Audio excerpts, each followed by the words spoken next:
di sini saya akan menjelaskan mengenai sejarah turun dan penulisan Al-Qur'an. Langsung saja kita ke yang pertama, yaitu definisi Al-Qur'an. Secara bahasa, Al-Qur'an itu berasal dari bahasa Arab, yaitu qoro'a, yang berarti membaca. Kata Quran sendiri merupakan bentuk masdar atau kata benda dari kata kerja qoro'a, yang secara harfiah dapat diartikan sebagai bacaan atau yang dibaca.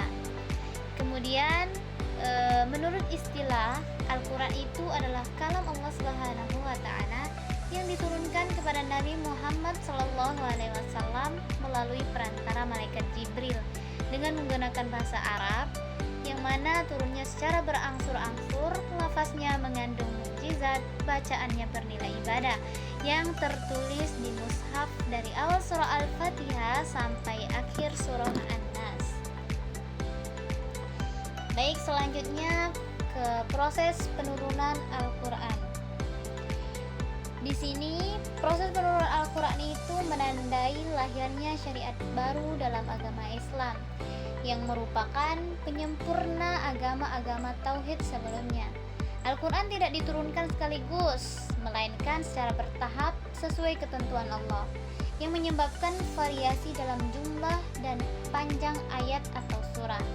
Peristiwa ini dikenal sebagai Nuzulul Quran, yang berarti turunnya Al-Quran.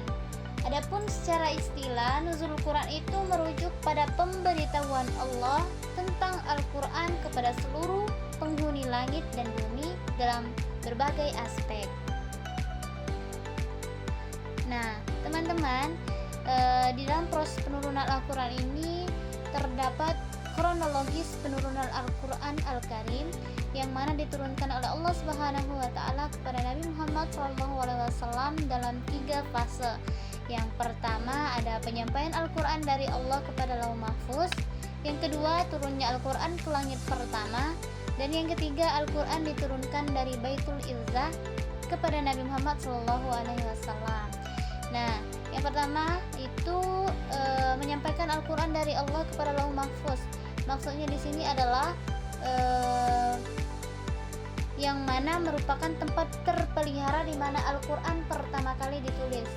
Lauh Mahfuz menyimpan segala sesuatu terkait dengan qada dan qadar Allah. Keberadaan Al-Quran di Lauh Mahfuz tidak dapat dipahami sepenuhnya oleh manusia. Kenapa?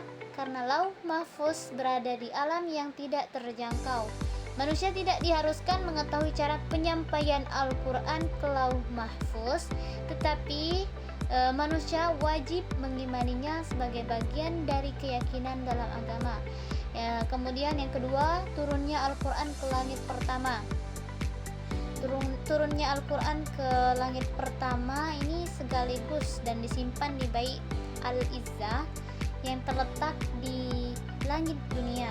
Hal ini diungkapkan dalam surah Ad-Dukhan ayat 3, yang menyebabkan bahwa Al-Quran diturunkan pada malam yang diberkahi, yaitu malam Lailatul Qadar yang jatuh di bulan Ramadan. Kemudian yang ketiga, Al-Quran diturunkan dari Baitul Izzah kepada Muhammad SAW melalui malaikat Jibril.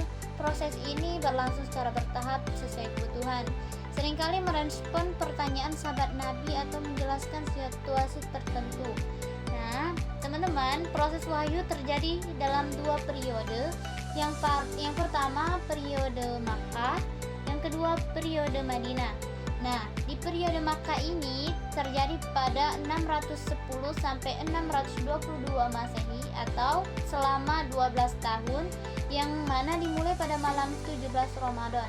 Sedangkan di periode Madinah ini dia 622 sampai dengan 632 Masehi selama 9 tahun, yang dimulai dari 1 Rabiul Awal. Selanjutnya kita ke tahap penulisan Al-Quran.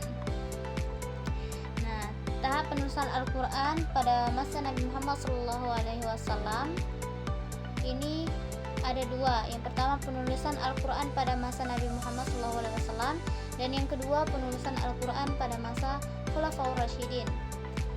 Teman-teman, yang pertama tadi penulisan Al-Quran pada masa Nabi Muhammad SAW ini dilakukan dilakukan oleh para sahabat-sahabat terkemuka seperti Ali bin Abi Thalib, Muawiyah, Ubay bin Ka'ab, dan Zaid bin Sabit.